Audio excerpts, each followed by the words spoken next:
Hai guys, kembali lagi di channel YouTube aku, Jamila Mahasiswa UP. Jangan lupa like, comment, and subscribe. Selamat menyaksikan. Sebelum memulai video pembelajaran saya tentang belajar dan pembelajaran yang berjudul Strategi Pembelajaran Afektif yang dibimbing oleh Dr. Ramdan Witarsa MPD. Sebelum masuk pembahasan tentang strategi pembelajaran afektif, ada yang tahu apa itu afektif? Ya, benar sekali. Afektif adalah pembelajaran yang mencakup watak perilaku seperti perasaan, minat, sikap, emosi, dan nilai. Assalamualaikum warahmatullahi wabarakatuh. Perkenalkan, nama saya Jamilawati dari Prodi S1 Pendidikan Guru Sekolah Dasar semester 4 di Universitas Pahlawan Tuanku Tambusai Bangkinang.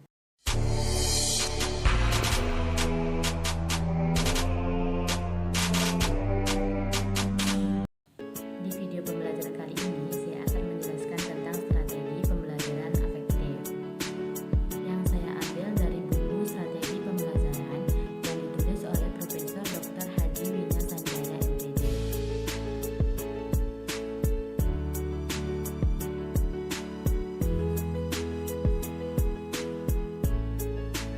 Haji Wina Sanjaya MPD. Yang ditulis oleh Profesor Dr. Haji Wina Sanjaya MPD pada April 2016 yang diterbitkan oleh PT Prenada Media Group.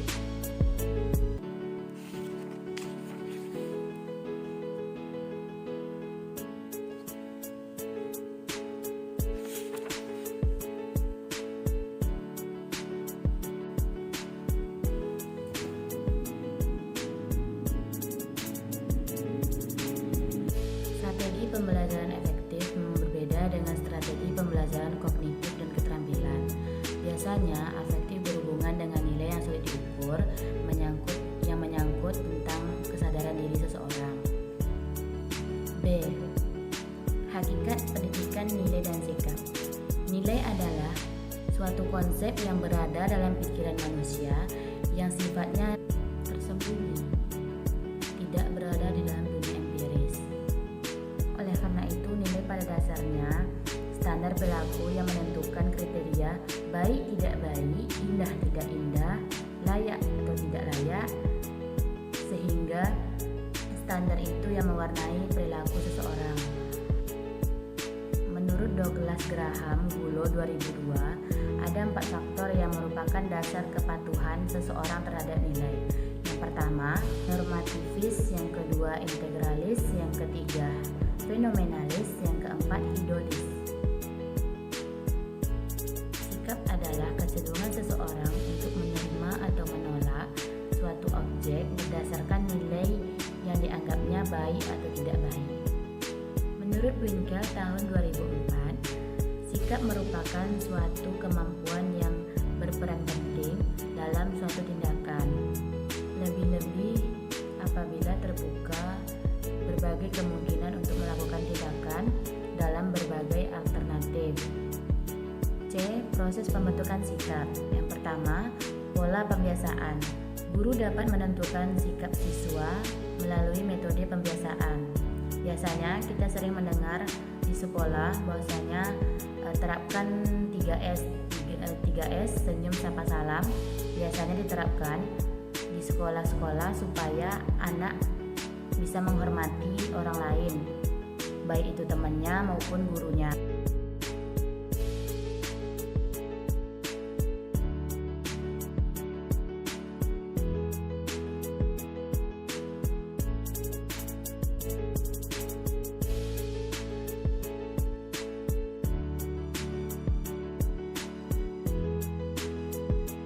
Yang kedua, kita sering mendengar bahwasanya jangan membuang sampah sembarangan di sekolah. Dengan menerapkan metode pembiasaan, anak akan bertanggung jawab dengan apa yang dia lakukan dengan metode pembiasaan tersebut. Dengan tidak membuang sampah sembarangan, anak akan bertanggung jawab yang pertama, yang kedua anak akan menjadi seseorang yang pembersih karena tidak membuang sampah sembarangan.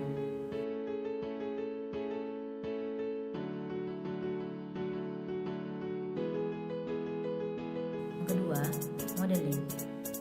Modeling adalah proses peniruan anak terhadap seseorang yang ia idolakan atau yang ia hormati. Biasanya, anak akan mengidolakan gurunya yang bisa melakukan semuanya. Biasanya, anak akan melihat gurunya dari penampilan, gaya jalan, berbicara, dan duduk.